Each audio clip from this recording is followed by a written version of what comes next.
তো hello my dear student, সবাই ভালো তো? আশা করি সবাই ভালো আছো। তো আজ আবার চলে এসেছি তোমাদের সামনে প্রথম ইন্টারেক্টিভ ওয়েতে তোমাদের সামনে, অর্থাৎ ক্লাস 11 এর যারা আছে তাদের সাথে, তাদেরকে নিয়ে আমার প্রথম ক্লাস। স্যার প্রথম ক্লাসে আমি কি পড়াবো? দেখো স্যার, আমি কিছু পড়াবো না, কারণ যেহেতু তোমাদের এখন এক্সাম আছে, তাই তোমরা দেখছি অনেকে চাইছো যে স্যার আমাদের একটু যদি কিছু সাজেশন দিতেন 12 এর মতো, তবে খুব ভালো হতো। যদিও বা তোমাদের এক্সামটা তোমাদের নিজের হোম সেন্টারে হবে, তবুও তো একটু সাজেশনটা পেলে, যেগুলো একটু ভালোভাবে পড়বো সেটা একটু পড়ে নেওয়া যেত। তো চাপ নাই, তার জন্য তো আমরা আছি। তো চলো তোমাদের রিগার্ডিং, তোমাদের এক্সাম রিগার্ডিং কি কি ইম্পর্টেন্ট কোশ্চেন গুলো আছে, যেগুলো খুব বেশি হাই চান্স আছে, খুব চান্স আছে তোমাদের পরীক্ষাতে আসার। এবার একটা দেখো, যেহেতু তোমাদের এটা হোম সেন্টারে নিচে, হোম থেকেই মানে তোমাদের স্কুল থেকে কোশ্চেন করা হবে, তাই কিছু এই মধ্যে থেকে আসবে, কিন্তু সবার কোশ্চেন যে হবে তা কিন্তু না। হেই, এলিটাইপে উচ্চ মাধ্যমিকের প্রতিটি সেমিস্টারে পড়াশোনা হবে আরো সহজ, কারণ সেখানে তুমি মাত্র 10 টাকায় পেয়ে যাবে বাংলা, ইংরেজি সহ আর্টস এবং সায়েন্সের সমস্ত বিষয়ের এক একটি চ্যাপ্টারের ভিডিও লেকচার, সাজেশন ভিত্তিক নোটস এবং সাজেশন ভিত্তিক প্রশ্নোত্তর। সেখানে ক্লাস 12 এর ছাত্রছাত্রীদের জন্য থাকছে 400টির বেশি ভিডিও লেকচার, 600টির বেশি পিডিএফ নোটস এবং প্রতিটি টপিক বা চ্যাপ্টার থেকে সাজেশন ভিত্তিক প্রশ্নোত্তর, সাথে প্রতিটি বিষয়ের বেস্ট টিচার্স এবং টিচার্সদের সাথে সরাসরি চ্যাট করে তোমরা তোমাদের ডাউট ক্লিয়ার করতে পারবে। এই কোর্সে তোমরা 6 মাসের জন্য এত কিছু পেয়ে যাচ্ছ, যার মূল্য মাত্র 10 টাকা প্রতি চ্যাপ্টার। তাহলে আর দেরি নয়, এখনই এলিট অ্যাপ ডাউনলোড করো এবং পড়াশোনা শুরু করে দাও। তো চলো দেখে নেওয়া যাক আমাদের সাজেশনের মধ্যে তোমাদের সেম প্যাটার্ন 10 নম্বরের কি কি প্রশ্ন আসতে পারে, সেইগুলো একটু দেখে নি। দেখো, যে হান্টার কমিশনে কত খ্রিস্টাব্দে গঠিত হয়, হান্টার কমিশনের সুপারিশগুলি আলোচনা করো। এটাতে একটু স্টার মার্ক দিয়ে দাও। ভারতের প্রথম শিক্ষা কমিশন, এটা কি না কি এই বিভ্রান্ত আমি এখন কিছু বলছি না, কারণ আশা রাখছি তোমরা সেগুলো পড়েছো। আর আমি যদি এখন বলি তাহলে সেটাই মাথায় থাকবে, বাকি জিনিস ভুলে যাবে। তাই আমার মতে এখন কি কি কোশ্চেন গুলো আছে সেগুলো জেনে নিয়ে সেগুলো নিজের মতো করে পড়ে যাওয়া, এখন ক্লাস করে মাথায় হেডেকটা চাপানো কোনো উচিত না। নেক্সট কি আছে দেখো, বয়ঃসন্ধিকাল বলতে কি বোঝায়? বয়ঃসন্ধিকালে শারীরিক ও মানসিক বিকাশের বৈশিষ্ট্যগুলি আলোচনা করো।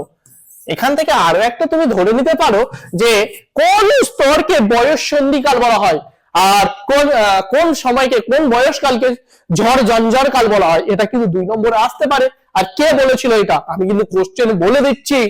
শুধুমাত্র যে কোশ্চেন গুলো যেটা আছে সেটাই যে তুমি নোট ডাউন করবে তা কিন্তু না।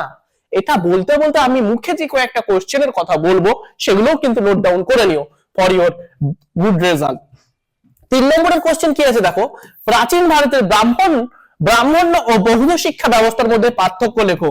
এটা একটা খুব খুব ইম্পর্টেন্ট। দেখো এই কোশ্চেনটা, দেখো এই বড় কোশ্চেন গুলো যেগুলো আছে সেগুলো স্টাডি ম্যাটেরিয়াল তোমরা কমেন্ট বক্সে পেয়ে যাবে, একটা লিংক প্রোভাইড করা থাকবে, সেখান থেকে পেয়ে যাবে।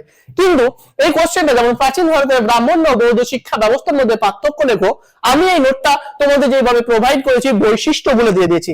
এবার বলতেই পারো যে স্যার আপনি বলছেন যে ব্রাহ্মণ্য বৌদ্ধ শিক্ষা ব্যবস্থার মধ্যে পার্থক্য, তো আপনি বৈশিষ্ট্য দিলেন কেন? আরে ভাই, তুমি পার্থক্যটা করবে কার উপর বেশ করে? এর বৈশিষ্ট্য, এর বৈশিষ্ট্য, এর গুণাবলী, ওর গুণাবলী, এগুলো নিয়েই তো। ওকে, নেক্সট কি আছে দেখো, উদের ডেসপ্যাচের শিক্ষা সংক্রান্ত গুরুত্বপূর্ণ বিষয়গুলি আলোচনা করো বা বর্ণনা করো। উদের ডেসপ্যাচটা একটু ভালোভাবে পড়ে যাবে, অথবা 1854 খ্রিস্টাব্দে উদের ডেসপ্যাচের সুপারিশগুলি আলোচনা করো। 5 নম্বর কোশ্চেন আছে দেখো, স্ত্রী শিক্ষা বিস্তারে বিদ্যাসাগর ও বেগম রোকেয়ার অবদান উল্লেখ করো। আমি গ্যারেন্টি দিচ্ছি এর মধ্যে থেকে তোমাদের কোশ্চেন আসবে। এই 5টা কোশ্চেন যদি তোমরা ভালোভাবে পড়ে নাও, আসবেই, প্রশ্ন আসবেই। এবার ডিপেন্ড করছে স্কুল ওয়াইজ, কারণ এটা তো তোমার বোর্ড বানাচ্ছে না, এক একটা স্কুল নিয়ে যাবে। কিন্তু আমি এটা বলতে পারি যে একটা কোশ্চেন এখান থেকে কনফার্ম পাবে, একটা কি দুটোই পেয়ে যাবে। নেক্সট কি আছে দেখো, 5 মার্কসের এবার কোশ্চেন, কিছু কিছু কোশ্চেন 5 মার্কসের আছে, যেগুলো আমি তোমাদের সাজেশনটা কম দিয়ে দিচ্ছি, কারণ কিছু কোশ্চেন মেন কথা হচ্ছে ভাই তোমরা এটা হোম সেন্টার আছে, তোমরা পড়েছো, এবার একটু হাইলি জোর দেওয়া উচিত কোনগুলোতে, সেগুলো দিচ্ছি। 5 নম্বরের জন্য কি কি প্রশ্ন আসতে পারে দেখো, সংবেদন কি, সংবেদনের বৈশিষ্ট্যগুলি দেখো। 2 নম্বর হচ্ছে শিক্ষাক্ষেত্রে রাজা রামমোহন রায়ের অবদান সংক্ষেপে আলোচনা করো। এবার এখানে আমি যে শুধু রাজা রামমোহন রায় লিখেছি তার মানে কি তুমি বিদ্যাসাগর পড়বে না? বিদ্যাসাগরে পড়ে নাও। শিক্ষাক্ষেত্রে রাজা রামমোহন রায়ের অবদান লেখো, এটার পাশাপাশি তুমি বিদ্যাসাগর পড়তে পারো, 5-এ হয়তো এটা চলে আসতে পারে। তারপরে দেখো, এটা খুব ইম্পর্টেন্ট, মেকলের মন্তব্য বলতে কি বোঝায়, কিভাবে মেকলে মিনিট পাশ্চাত্য দ্বন্দ্বের মধ্যে অবসান ঘটায়। দেখো একটা জিনিস বলছি, আমি এখানে যে প্রশ্নটা হাইলাইট করছি শুধুমাত্র সেই প্রশ্নটাই সেইভাবে পরীক্ষায় আসবে তা না, এটাতে সাজেশন এইভাবে দেওয়ার মানে এই যে যেই জিনিসগুলো যেই যেমন মেকলেমনি বলেছে, মেকলেমনিটা তোমাকে পুরোটা পড়তে হবে। মুদ্রা কথা, মেকলেমনির মধ্যে এর বাইরেও যে বৈশিষ্ট্যগুলো আছে, এর বাইরেও যে ফিচার্স গুলো আছে সেগুলোও পড়ে নিতে হবে। মানে এখানে বলা মানে যে এই প্রশ্ন এই কোশ্চেনটা হুবহু আসবে তা না, এটা ইম্পর্টেন্ট, এটা থেকে এটাও আসতে পারে ওটাও আসতে পারে সেটা। তারপরে দেখো শিক্ষার সঙ্গে মনোবিজ্ঞানের সম্পর্কগুলি আলোচনা করো, একদম 5-এ আসতে পারে মানে কি পারে। চলো এই ছিল তোমাদের 5-এর কোশ্চেন। এবার 2 দেখো, বক্তব্য মাদ্রাসা কি, 2-এ আমার মনে হচ্ছে চলে এসেছে। ব্যাবলিন কি, এটা কোন স্টেজে হয়? আর একটা কোশ্চেন এখানে ছিল গো, যেটা আমি দিতে ভুলে গেছি হয়তো,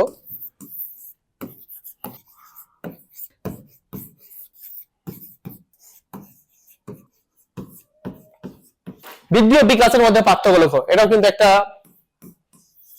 এবার হয়তো দিয়ে দিলে বিকাশের বিভিন্ন স্তরগুলি লেখো, বিকাশের কতগুলি বৈশিষ্ট্য, এই যে এইখানে আমি দিলাম বৃদ্ধি ও বিকাশের মধ্যে পার্থক্য, তার মানে তুমি কি শুধু সেটাই পড়ে যাবে না, তুমি এখান থেকে বৃদ্ধির যে বৈশিষ্ট্যগুলো আছে সেই বৈশিষ্ট্যগুলো পড়বে,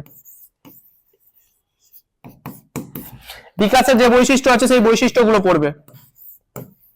এবার তুমি যখন পার্থক্য লিখতে যাবে তোমাকে তো বৈশিষ্ট্য করতে হবে। ইন কেস তোমাকে পার্থক্য দিল না, তোমাকে বলে দিল যে বিকাশের 5টি বৈশিষ্ট্য লেখো, তাহলে তুমি কি লিখতে পারবে না? বৃদ্ধির 5টি বৈশিষ্ট্য লেখো, লিখতে পারবে তো? এই জিনিসটাই বলতে চাইছি আমি। নেক্সট কি আছে, বক্তব্য মাদ্রাসা কি, ব্যাবলিন কি, বৃদ্ধি বলতে কি বোঝো, তারপরে আছে দেখো সমাবর্তন কি, ধারণা বলতে কি বোঝো, প্রত্যক্ষণের স্তরগুলি কি কি, শিক্ষা মনোবিদ্যা কাকে বলে, 2 নম্বরে কিন্তু খুব, শিক্ষা মনোবিদ্যা কাকে বলে, সনদ আইনের 2টি গুরুত্ব লেখো, এটা 5-এর জন্য দেখতে পারো, 2+5-এর জন্য এটা খুব ইম্পর্টেন্ট, সনদ আইনের গুরুত্ব। নরমাল স্কুল কি, বেগম রোকেয়ার মতে শিক্ষার লক্ষ্য কি, কে কবে হান্টার কমিশন গঠন করেছেন, হান্টার কমিশনের সুপারিশগুলি উল্লেখ করো, 5-এর জন্য এটা দেখে নিতে পারো সুপারিশটাও। হান্টার কমিশনের প্রাথমিক শিক্ষা সম্পর্কে সুপারিশ, মাধ্যমিক শিক্ষা সম্পর্কে সুপারিশ, সবগুলো দেখে নেবে। বিকাশের 2টি নীতি আলোচনা করো, এটা খুব একটা ইম্পর্টেন্ট প্রশ্ন। গ্র্যান্ট ইন এড বলতে কি বোঝো, এটাও একটা খুব ইম্পর্টেন্ট প্রশ্ন। এ কোর্স ও বি কোর্স বলতে কি বোঝো, ভাইটাল, ভাইটাল মানে হাইলি ভাইটাল যাকে বলে আর কি।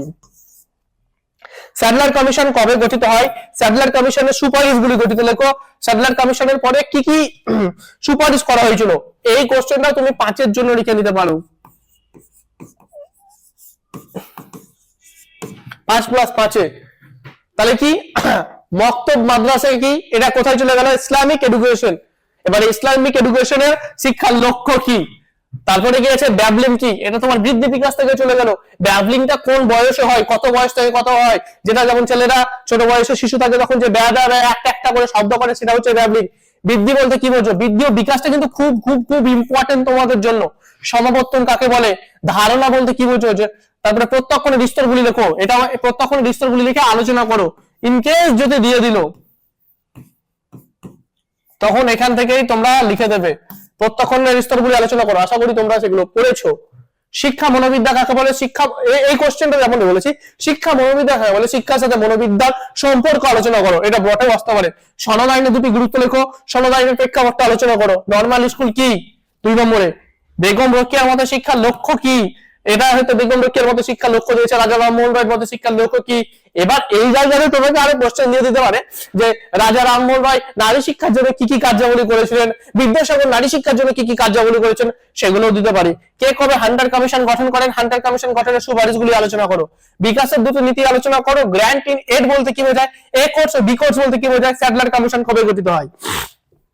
এই ছিল তোমাদের সাজেশন। এবার কথা হচ্ছে স্যার আপনি এত অল্প কোশ্চেন দিলেন কি করে এর মধ্যে থেকে পাবো, তার কি রেফারেন্স আছে? দেখো আমি বলে দিচ্ছি যে এই কোশ্চেনটা দিয়েছি তার মানে এটাই আসবে তা না, এই এই বিষয়টা এই জিনিসটা ইম্পর্টেন্ট, এটা থেকে আরো যে 2-3টে বা আরো 4-5টা দিক আছে সেটা দেখতে পারো। হয়তো হান্টার কমিশন কত খ্রিস্টাব্দে গঠিত হয়, হান্টার কমিশনের সুপারিশগুলি আলোচনা করো দিয়েছে। এবার এই কোশ্চেনটার সাথে হান্টার কমিশনের সুপারিশ আলোচনা করো, তারপরে তোমার আরেকটা লেজুর লাগানো কোশ্চেন দিয়ে দিতে পারে। তারপরে বয়স সন্ধিকাল বলতে কি বোঝো, বয়স সন্ধিকালে শারীরিক ও মানসিক বিকাশের বৈশিষ্ট্যগুলি আলোচনা করো। এই কোশ্চেনটা হয়তো কারো স্কুলে দিল, কোন একটা স্কুলে দিল যে বয়স সন্ধিকাল বলতে কি বোঝো, তারপরে আরেকটা দিয়ে দিল যে কৈশোরকালে যে সমস্ত সমস্যার সম্মুখীন হয়, বয়স সন্ধিকালে বা কৈশোরকালে শিক্ষার্থীরা যে সংক্রান্ত বা যে সমস্ত সমস্যার সম্মুখীন হয় সেগুলো আলোচনা করো। এবার কৈশোর আরো একটা কোশ্চেন এখান থেকে যেটা আমার মনে হয় যে ঝড় ঝঞ্ঝার কাল কেন বলা হয় কৈশোর কালকে? তখন এটা কি হবে? ধরো এই জায়গাতে দিয়ে দিল যে বয়ঃসন্ধি কাল বা কৈশোর কালকে ঝড় ঝঞ্ঝার কাল কেন বলা হয়, বা কে বলেছেন? যখন এই কোশ্চেনটা চলে এলো 10এও যদি আসে, তখন তোমরা কি দেবে বলো তো? যে বয়ঃসন্ধি কাল বা কৈশোর কালে তোমরা যে সমস্ত সংক্রান্ত সমস্যা আছে বা সমস্যা পেশ করো, সেই সমস্যাগুলো তুমি যদি লিখে দাও, তারপরে বলে দেবে যে উপরিউক্ত কারণের জন্য কৈশোর কালের ছেলে মেয়েদের এই সমস্ত উপরিউক্ত সমস্যাগুলি ফেস করেছে, তাই তাকে ঝড় ঝঞ্ঝার কাল বলা হয়। প্রাচীন ভারতে ব্রাহ্মণ ও বৌদ্ধ শিক্ষা ব্যবস্থার মধ্যে পার্থক্য লেখো। এই জায়গাতে হয়তো ব্রাহ্মণ শিক্ষার মধ্যে দিয়ে প্রাচীন ভারতে ব্রাহ্মণ শিক্ষা ব্যবস্থা সম্পর্কে আলোচনা করো। পার্থক্য বলেছে, তুমি এখানে ছক করে পড়ে দিতে পারো, কিন্তু যদি সেপারেট একটা কোশ্চেন দিয়ে দিল যে ব্রাহ্মণ শিক্ষা ব্যবস্থা সম্পর্কে তুমি যা জানো লেখো, বা বৌদ্ধ শিক্ষা ব্যবস্থা সম্পর্কে তুমি যা জানো লেখো, ইসলামিক শিক্ষা ব্যবস্থা সম্পর্কে তুমি যা জানো লেখো, যদি দিয়ে দিল তাহলে ইসলামিক শিক্ষা ব্যবস্থা সম্পর্কে তোমার কি এই যে অনেক যে রিচুয়াল গুলো ছিল, যে স্টেপ গুলো ছিল, সেগুলো একটা একটা করে লিখে নিতে হবে। উদের ডেসপ্যাচের শিক্ষা সংক্রান্ত গুরুত্বপূর্ণ বিষয়গুলো আলোচনা করো, এটা খুব ইম্পর্টেন্ট। উদের ডেসপ্যাচ কি সেটা সম্পর্কে একটু ব্যাখ্যা দেবে। এগুলো ভালোভাবে 10 এবং 5 যে সমস্ত নোট গুলো আছে, যে কোশ্চেন গুলো দেওয়া আছে, সেই কোশ্চেনের উত্তরগুলো তোমরা পেয়ে যাবে আমাদের কমেন্টের লিংক বক্সে, অথবা হয়তোবা ইলিট অ্যাপে। তারপরে স্ত্রী শিক্ষা বিস্তারে বিদ্যাসাগর ও বেগম রোকেয়ার অবদান উল্লেখ করো। অবশ্যই দেখো, আশা করি এর মধ্যে থেকেই তোমরা পেয়ে যাবে এবং প্রবল চান্স আছে। এবার কেন বলছি আশা করি?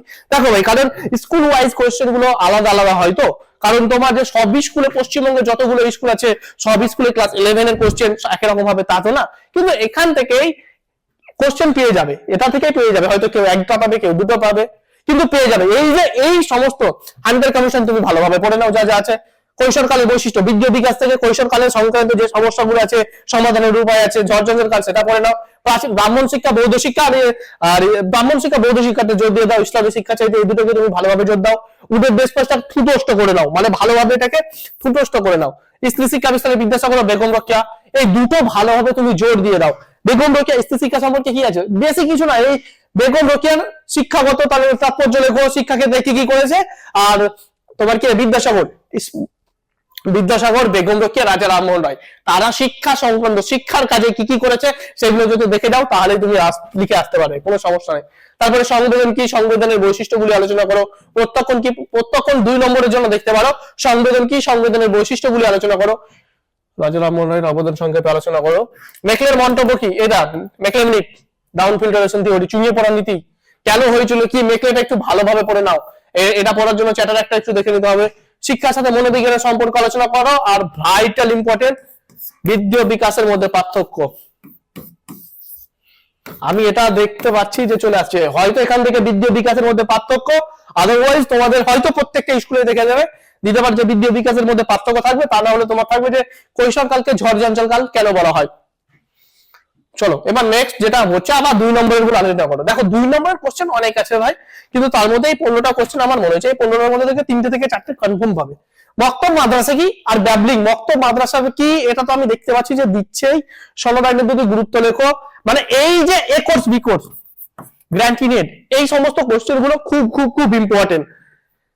এই কোশ্চেন গুলো যদি পড়ে আসো তাহলে কোনো সমস্যা হবে না, আর আমি এটা আশা রাখছি। তোমরা বাড়িতে পড়াশোনা করেছো, অনেক নোট পড়েছো, কিন্তু 12 দাদা দিদি যে দেখছো যে ওদের সাজেশন দেওয়া হচ্ছে, তাই তোমরা এটা নিয়ে খুব উদ্বিগ্ন হয়েছো। পড়ো, কেন না বলছি ভাই, স্কুল ওয়াইজ কোশ্চেন আলাদা হয়, তাই সব স্কুলে যে একই রকম কোশ্চেন হবে তা কিন্তু না, কিন্তু যেই কোশ্চেনই আসুক এই সমস্ত কোশ্চেনের মধ্যে থেকে তুমি পাবে পরীক্ষাতে, এর ভিতর থেকেই পাবে, এর বাইরে যাবে না। আশা করি ভালোভাবে পড়ছো, ভালোভাবে পড়ো, চাপের কিছু নেই। তোমাদের এটা প্র্যাকটিস ম্যাচ চলছে ভাই, মানে প্র্যাকটিস ম্যাচ না, তার মানে এটার কি গুরুত্ব নেই? অবশ্যই গুরুত্ব আছে, কারণ তুমি কতটা পড়েছো, কতটা লিখেছো, সেটা নিজেকে জাজ করার এটা টাইম চলছে। আসল খেলা তো এরপর সেমিস্টার থেকে তোমাদের শুরু হবে। তো ঠিক আছে, এই ছিল আজকের ক্লাস। দেখা হচ্ছে খুব তাড়াতাড়ি। ভালোভাবে সবাই পরীক্ষা দাও, পরীক্ষা দেওয়ার পরে আমরা নতুন ক্লাস খুব ভালোভাবে, খুব অথেন্টিক ওয়েতে এবং বেশ ভালো মজার ছলে প্রত্যেকটা বিষয় পড়বো, এবং সাথে এমসিকিউ কিভাবে সলভ করতে হয় সেটাও শিখবো। তার আগে ওগুলো কথা পরে, এখন তোমাদের এক্সাম আছে, এক্সামটা ভালোভাবে দাও। দেখা হচ্ছে খুব তাড়াতাড়ি। এই কোশ্চেন গুলো ভালোভাবে পড়ে নাও, তবেই তোমরা পেরে যাবে। চলো টাটা, টেক কেয়ার, বাই।